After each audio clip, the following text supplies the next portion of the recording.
हैं, बड़े आनंद के साथ में रह रहे हैं। किस प्रकार से भजन करते हैं, किस प्रकार से प्रभु का नाम लेते हैं, क्या बताया है।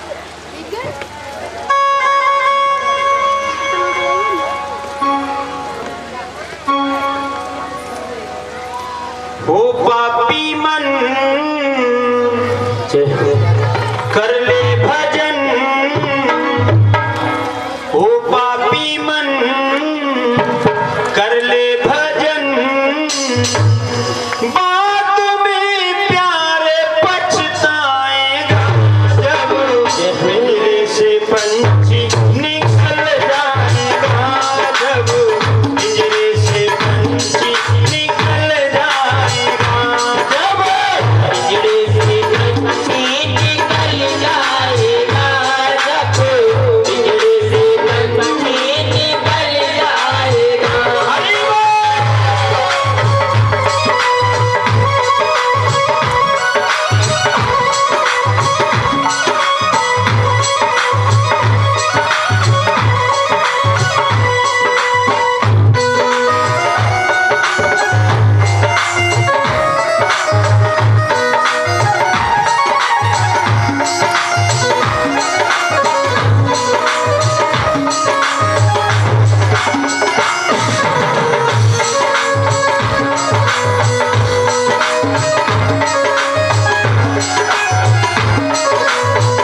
व्यतीत होती हुई चली जा रही है प्यारे, जरा सोचिए समय बहुत कम है, हरी भरी जवानी जी भर के सोया, हरी जवानी जी भर के सोया, हरी जवानी जी भर के सोया, हरी जवानी जी भर के सोया, आया बूढ़ा बात देख के रोया, आया बूढ़ा बात देख के रोया, आया बूढ़ा बात देख के रोया, आया बूढ़ा बात देख के रोया, प्रभु की नजर से तू बच नहीं पाएगा, प्रभु की नजर से तू बच नहीं पाएगा, प्रभु की नजर से तू बच नहीं पाएगा, प्रभु की नजर से तू बच नहीं पाएगा, आएगा बुढ़ापा तो घर घर तू कांपेगा, आएगा बुढ़ापा तो घर घर कांपेगा, बाजू में प्यारे पिंजड़े से पंछी निकल जाएगा, पिंजड़े से पंछी निकल जाएगा, पिंजड़े से पंछी निकल जाएगा, पिंजड़े से पंछी निकल जाएगा।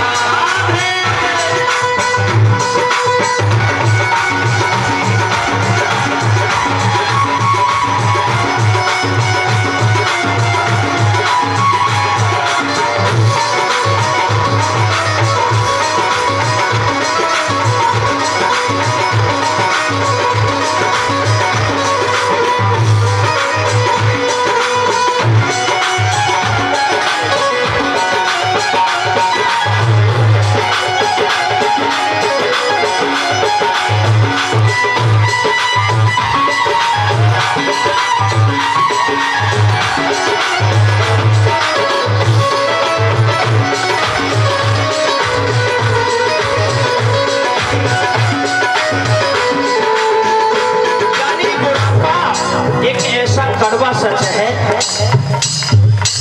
जो मेरे और तुम्हारे सबके सामने आया। बुढ़ापे में भला हम अपने शरीर की सेवा नहीं कर सकते तो भगवान का भजन कैसे कर लेंगे? कोई भी कहे तो अभी तो बहुत समय पड़ा है, एक ही बात कहते हैं ना हम तुम, लेकिन समय का किसी को पता नहीं। बुढ़ापे में भला हम अपने शरीर की सेवा नहीं कर सकते तो भगवान का भजन करना बड़ा कठिन, क्योंकि वैराग्य की परीक्षा मेरे प्यारे जवानी में ही होती है। अगर भजन करना है तो हमें जवानी में ही करना है। आपने इतिहासों को पढ़ा होगा, चाहे मीरा, चाहे नरसी, चाहे गड़का सदर कसाई, आज किसी का भी इतिहास पढ़ लो, सभी को अगर वैराग्य हुआ तो जवानी में हुआ, उन्होंने भक्ति की तो जवानी में, क्योंकि जवानी में ही सच्चे वैराग्य की परीक्षा होती है। इसलिए ध्यान रखिएगा, समय बहुत कम है। पाया मनुष्य जन्म मेरे क्यों रोया, पाया मनुष्य जन्म मेरे क्यों रोया, पाया मनुष्य जन्म मेरे क्यों रोया, पाया मनुष्य जन्म मेरे क्यों रोया, ओ माया के मद में तू क्यों सोया, ओ माया के मद में तू क्यों सोया,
नहीं बार बार मिलने वाला।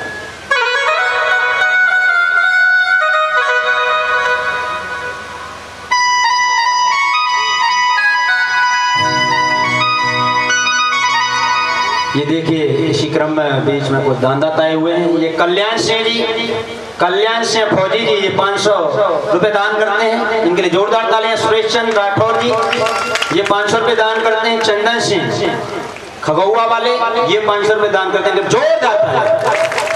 भगवान सदैव इन दानदाता को सुख शांति प्रदान करे, धन दौलत से भरपूर बनाए, इनकी हर एक मनोकामना पूर्ण करे, इन्हें सुख और शांति प्रदान करे। भगवान की बड़ी कृपा से ये मानव का तन, मानव का शरीर मिला है प्यारे। हमारे भरत जी भी उसी नियम के अनुसार आज राजपाट को छोड़ करके, सारे सुखों को, वैभवों को त्याग करके भगवान का भक्ति करने के लिए दंडक नदी पर रह रहे हैं, एक कुटिया बनाकर। लेकिन एक दिन होता क्या है कि जब वो दंडक नदी में स्नान करने के लिए गए मेरी मैया हो, तो एक जो हिरणी गर्भ से गर्भड़ी थी, वो प्यास से व्याकुल होकर के जल का पान करने के लिए आ गया। जब एक शेर ने उस हिरणी को देखा, बताया जाता है कि जब शेर दहाड़ मारता है ना, तो अच्छी अच्छी गर्भड़ियों के गर्भ हो जाते हैं। जैसे ही जल पीने के लिए नीचे मुंह किया उस हिरणी ने, शेर ने जोर से दहाड़ लगाई। आज हिरणी भयभीत हो गई, नदी को पार करने के लिए उसने छलांग लगाई है। आज भय के कारण उसका गर्भ नदी की धार में गिर गया और दूसरी पार पर जाकर के उसका देहांत हो गया। हमारे भरत जी स्नान कर रहे थे, आज जब नदी की धार में उस मृगबाल को बहते हुए देखा, सोचने लगे, अपने पिताजी के उपदेश याद आने लगे। कोई आंखों के सामने संकट में हो, उसके जीवन में कष्ट हो, तो हमें सहायता करनी चाहिए, ये हमारा परम कर्तव्य है, धर्म है। उस मृगबाल को उठा लिया, लेकर के अपने आश्रम पर आ गए। उसकी ऐसे देखभाल करते हैं जिस प्रकार से एक माँ अपने बच्चे की करती है, कोई भी कमी नहीं छोड़ते। है मेरा मृगबाल, है मेरा मृगबाल, इतना प्रेम हो गया उस मृगबाल से कि अब तो सब कुछ भूल गए, वो उस मृगबाल में ही लगे रहे। सोचिए मेरी मैयाओं, कहां उन्हें वैराग्य हो गया था, लेकिन फिर से उस संसार रूपी मोह माया में फंस गई, मृगबाल में फंस गई। प्रभु की लीला बड़ी विचित्र है। ज्ञान के पंथ कृपान के धारा, उत्तरकांड में, रामायण में इतनी सुंदर बातें बताई गई हैं। बताया गया है ज्ञान के मार्ग पर चलना बड़ा कठिन है, सत्य के मार्ग पर चलना बड़ा कठिन है, क्योंकि अनेक कठिनाई आती हैं। गिरने में तनिक भी देर नहीं लगती है, लेकिन हमें उन कठिनाइयों का सामना करना है। और जो सामना करते हुए उन कठिनाइयों को पार कर जाते हैं ना, उन्हें अंत में जाकर के जिस फल की इच्छा होती है वही फल प्राप्त होता है। कहाँ वैराग्य था, लेकिन सब कुछ खत्म हो गया, फिर मोह माया में फंस गए। एक दिन मृगों का झुंड आया, अपनी जाति के उसने जब मृग देखे तो उनके साथ में वो मृग चला गया।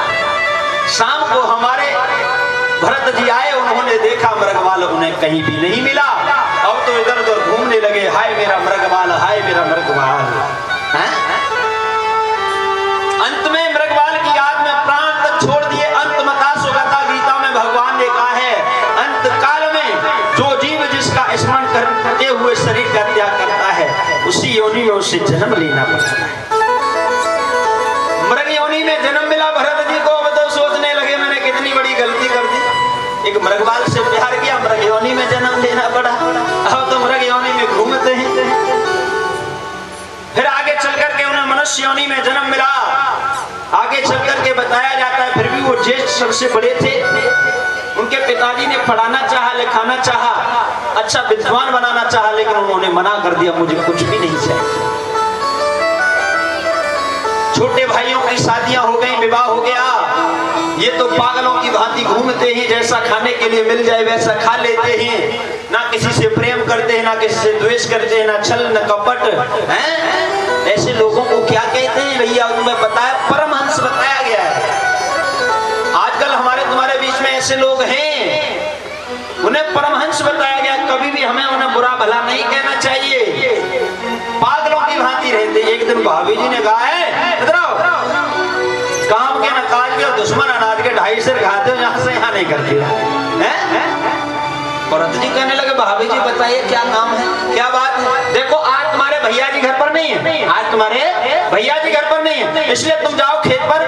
हाँ, खेत जो फसल है वो पक रही है, इसलिए पक्षी जो है ना बहुत आ रहे हैं, उन्हें को भगाते रहना। कहा भाभी कोई बात नहीं, ऐसी आपकी आज्ञा, हम तो भगाते रहेंगे। अब तो कहा भाभी जी भोजन, कहा मैं आपके लिए भोजन लेकर के आऊंगी, तुम जाओ। सीधे साधे बड़े मृदुल स्वभाव से आज चलती है, खेत पर पहुंचे। बार बार जो चिड़िया है ना खेत में आ जाती हैं, भगाते हैं फिर आ जाती हैं, भगाते हैं फिर आ जाती हैं। सोचने लगे जब एक बार ये चिड़िया बेचारी पेट भर के खा लेंगी तो फिर बार बार नहीं आएंगी, जब एक बार जगह जाएंगी तो फिर क्यों आएंगी, इन्हें भगाना बेकार है। अब तो उन्हें बुलाने लगे, आओ और खाओ, आओ और खाओ। और एक बात और कही, क्या कही, बड़ी सुंदर बात। अरे राम जी की